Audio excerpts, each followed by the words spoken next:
Hello, today is Tuesday, June 27th, and I am Paul Glumaz with the Political Action Committee of Lyndon LaRouche. And this is being brought to you by General Welfare Presents. And believe me, general welfare is the issue. That's what we're dealing with, the general welfare. And the general welfare of the United States has been neglected for 4 decades. And 4 decades of neglect are now expressing themselves in a very profound way in the United States. So I will go into the situation in the following way. There's a very powerful internal struggle going on within the U.S. establishment and within the U.S. government, within the U.S. military, and within the U.S. Democratic Party. There's a very powerful struggle also similarly going on in other establishments in Europe and Canada. The situation is that a week from this weekend, on July 7th, Donald Trump will arrive in Hamburg, Germany for the G20 meeting. It is greatly anticipated that this will be the opportunity for the first meeting to occur between Vladimir Putin and Donald Trump. Every effort is underway right now to force a scuttling of that meeting, to prevent that meeting from occurring. Okay. And to this effect, British agents in the military and in the Trump administration are talking about the Syrian government using gas on civilian populations, and that if it were to happen, that there would be an immediate U.S. military response. Meanwhile, U.S. Military formations in Syria have been downing Syrian planes, have been bombing Syrian positions, Syrian army positions, and have brought a very fragile situation to the deconfliction relationship that exists between Russia and the U.S. in Syria. But the reason this is all being done is not that the U.S. expects to get anywhere in Syria. It's to wreck the possibility that a meeting will occur between Putin and Donald Trump. And that's the issue right now. Will that meeting occur? Will that meeting be extensive? Will Donald Trump get to know Putin as he really is? And will Putin get to know Donald Trump as he really is? Will Donald Trump establish with Putin an understanding of who they are, of who each other is, such that future developments of Russian-U.S. relations can emerge from the shroud and cloud of extreme distrust? The behavior of the previous administration of Obama was completely caused extreme distrust between the U.S. and Russia. The U.S. would promise one thing and do another. The U.S. would make an agreement, then break it the very next moment. The U.S. would make an agreement that the U.S. was only going into Libya to help deal with refugees, to help dealing with humanitarian issues, and then they ended up wiping out the Gaddafi government and killing Gaddafi, and then supporting Islamic terrorism in Libya, leading to the current situation in Libya, which is unresolved after 6 years. This is what the Russians have experienced with the United States: complete and utter deceit, complete and utter duplicity. And it's precisely because of that there is no trust between the United States and Russia.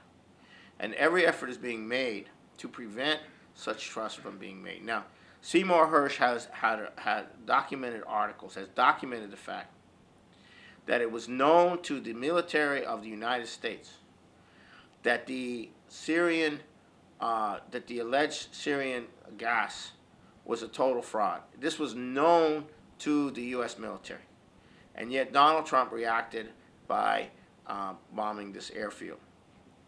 Now, I understand in part why Donald Trump did that. I believe he did it because he didn't want to be caught in a situation where the media would be banging away, why don't you do anything, why don't you do anything, why don't you do anything? So he did something that was relatively minor in terms of damage, in the hopes that the Russians would understand that he was acting out of a situation that he was in. But that kind of behavior does not build any trust between the United States and Russia. And for there to have anything develop between the United States and Russia of a positive nature, is that the Russians need to know that when the Trump administration says something, they mean it. And it's well known by everyone, every player in the world, that when Vladimir Putin says something, he means it. He doesn't play games. It's for real. If he says he's going to go into Syria, he's going to go into Syria. Okay, now, the most important thing to understand about this is that once that potential trust develops, then problems can be dealt with. Every effort is going to be made between now and July 7th to wreck the meeting, to wreck the possibility of a meeting. And that is at the strategic center of the current global situation. Okay. This is also the center of the whole Russia stole the elections, Russia did this, Russia did that, CNN fired some of its executives for fraudulent reporting and had it to do a disclaimer on it. But this is what the Russia stuff is all about. It's about destroying any possibility of the United States having a relationship with Russia, let alone a completely positive one, just even a relationship where the United States and Russia can agree on those areas that are in their mutual interest. Now, in that context, Trump earlier this week, last week that is, gave a green light to U.S. participation in the One Belt, One Road. He had a meeting with the third most important person in John J. Xi, I think his name is. He is the number 3 guy. He's head of the State Council in China. And out of that meeting, Trump has indicated support for U.S. participation in the One Belt, One Road of China. Now, this is huge. This is the green light to every corporate manufacturer in the United States to partner with China in global economic development. This is jobs. This is a lot of jobs for Americans. So it's in this context that we are moving in the direction of having the United States become a player in the One Belt, One Road, which would be fantastic. And it's also in this context that Trump will also be probably meeting the president of China and in the sidelines of the G20 meeting. And so I cannot begin to give you a sense of the enthusiasm that's growing in many very depressed parts of the world over the future of the implications, of the economic implications of the One Belt, One Road extending into Europe and Africa, down into Southeast Asia. India's going against it at this time, but if the U.S. becomes involved, then India will also become involved. And at that point, you will have the 4 major powers, India, China, Russia, and the United States working together on common economic development perspective. So, as we speak, you have the situation in the U.S. The situation in the U.S. is that the Russia hysteria, the hysteria of identity politics, the hysteria of the environmentalists, the hysteria of the anti-Trump thing, which has reached a certain peak, is not sufficient to cause the defeat of the Republicans who were running in 4 seats. The most prominent of one, which was in Georgia, where the Democratic Party spent $40 million to try to get a Democrat in the special race I believe the Republican congressman went into the cabinet, and this was a special race to fill that position. And $40 million was spent by the Democratic Party, and it didn't succeed. In fact, the Democrat got less vote in that race than they did the race before, I believe. So this has had a big impact on the Democratic Party.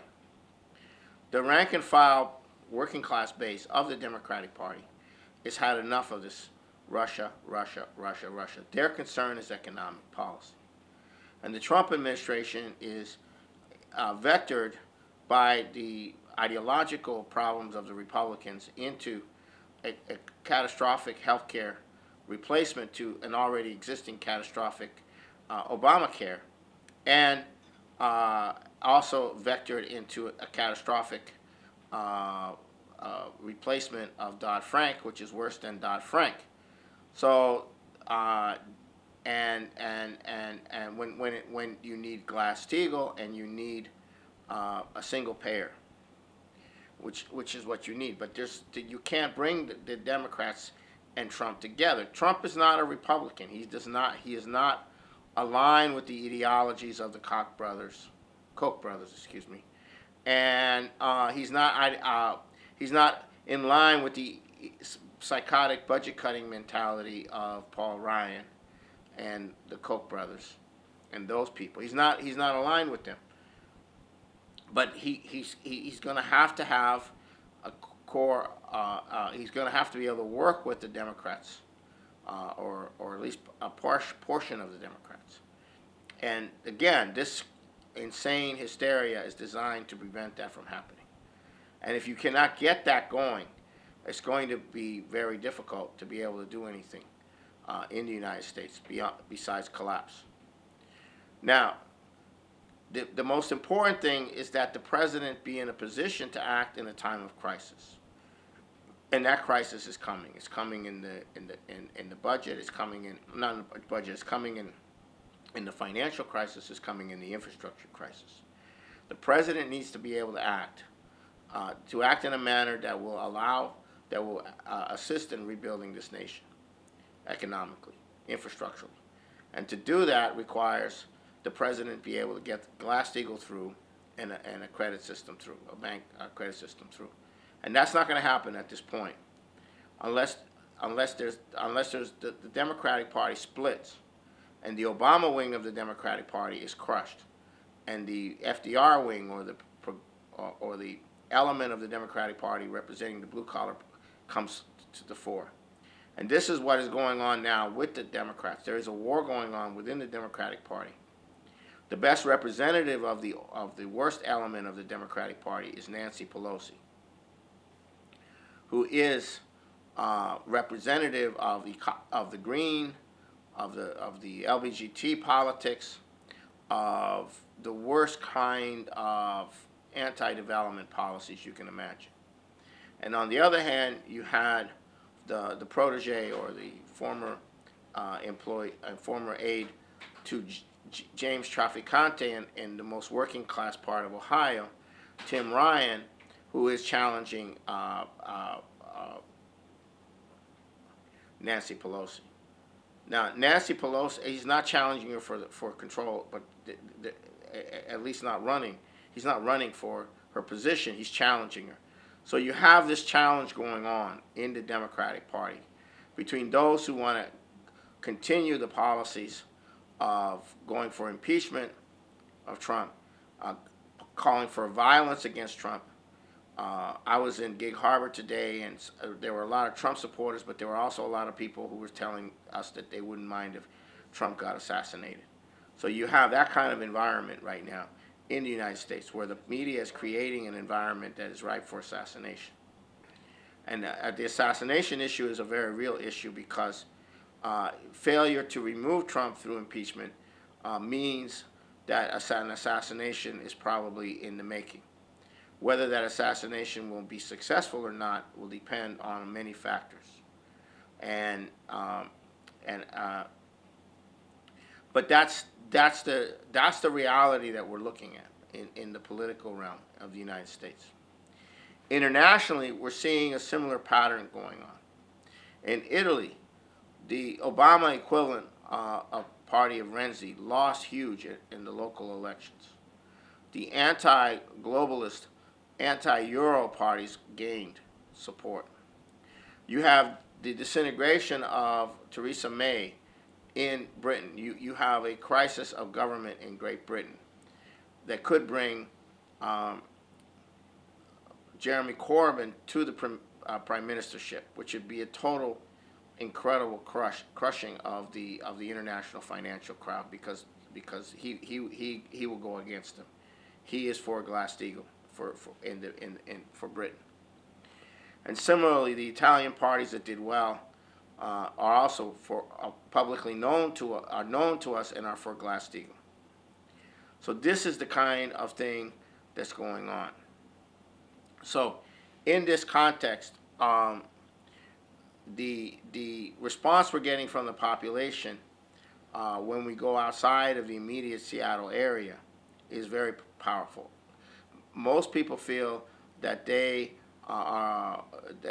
feel afraid or feel that they have to be very careful. They can't let anyone know that they voted for Trump. A lot of these people we're finding out are Democrats. A lot of these people we're finding out are former Democrats. A lot of the most active Trump supporters are former Democrats. The Republicans, the traditional Republicans, are not that strongly in favor of Trump. So this is the kind of phenomena that we're finding. We were in Ellensburg, we were in Yakima the other day, and we found this pattern of people coming up and to our defend the presidency, defend, stop the coup against Trump. We were finding people more and more saying that they feel like they've been living in the Soviet Union, the way the media has been operating, and in many cases they're afraid to tell their coworkers. They're afraid to get fired if they say they voted for Trump or if they praise Trump. In many institutions, especially social work institutions and places like that, if you say you voted for Trump, you could end up losing your job. And that's the kind of reality that we're dealing with. Nonetheless, the support for Trump is holding. And I'll give you a sense of why it's holding. Outside of Seattle and the other areas of Washington State, Seattle is hated. One of the more recent reasons for why Seattle is hated is that an pro-environmental state Supreme Court ruling took place in October with respect to Whatcom County and whoever was in Hearst. And Whatcom County and Hearst, and what the state Supreme Court ruled is that water rights are not given. That the county before any development can occur, the county has to determine, along with the developers and with people trying to build homes and others, whether they have legal water. It doesn't matter if the water was already not part of the water allocation, that it was exempt from the water allocation. It doesn't matter. That water is not legal because it's all part of the waters under the ground, and all the waters from the stream go to the same place or go underground. Therefore, so now you have an extremely convoluted situation where the county doesn't know for sure if it gives a water permit for construction or for development, whether that's being allowed. So in a lot of places in Washington, you can't develop until you resolve this thing, and this is subject to all kinds of perhaps legal issues and so forth and so on. So this was the last straw for many of the regional areas. So the Republican Senate in Washington State voted a bill to exempt the counties from this Supreme Court ruling, voted up, a bill on it, and uh, and a state legislator that I heard speak recently said that the budget debate in the state legislature is being influenced by the question of water rights. That essentially the Republicans are saying, and maybe some Democrats are included in that, that unless you go along with changing this water rights thing so people can have access to water without having to go through this this incredibly expensive and vague process, that they're not going to go along with the budget. So this is the kind of thing that's going on behind the scenes. The hatred that people have of Seattle and the attitude Seattle has towards the rest of the state, especially with the environmentalist attitude, that you might as well drop dead. Any development outside of Seattle is a rape of nature or something. This is causing a tremendous divide, and it's precisely because of such a divide that all this Russia stuff and all this attacks on Trump aren't getting anywhere, because the people there associate what the being on the end of that receiving stick with Seattle, with the power politics in Seattle, and therefore they associate Trump as the opposite to that, and so therefore you're not going to see most likely a drop in support from Trump than what Trump had already had, because people's support for Trump is based on a rejection of everything they're hearing in the media, not based on being swayed by scandal or anything else like that. Now, what I discovered in the Seattle area is that one of the most powerful institutions in the Seattle area is the Sierra Club, and it has been built up over quite a long period of time. And one of the leading figures in building it up was Mike McGinn, the former mayor. And he became mayor largely because he had this support. And they created an organization of activists. And they were able to pretty much have an incredible influence on who gets elected in the Seattle area. And if you're not a member of the Sierra Club, you can forget about getting elected. You can forget about holding office. You can forget about being anything. And this is the stranglehold that exists. Now, behind the scenes, you have the big money. What kind of money do you have? You have Microsoft. You have Paul Allen. You have now Amazon.com. You have all this big money, but all this big money is IT. It's not about industry. It's not about building infrastructure. It's not about building a better, industrial development. It's all about managing information. And so you have systems that can manage information better, but they don't produce anything. Okay? So this is what Seattle represents. And what you have in Seattle is people flocking in from all over the world. The real estate prices are going up. People like myself will be out of a place very soon at the rate the rents are going up. And it's all about servicing the IT sector. It's all about having faster communication, faster information, but nothing's being built. And the people who are involved in this don't want anybody to build anywhere. So this is what we face. And Seattle faces a huge transportation crisis. They face a huge rent crisis because of all this. And nothing's being done. Nothing is being built. There is a plan to increase the public transportation, but it's woefully inadequate to what is really occurring.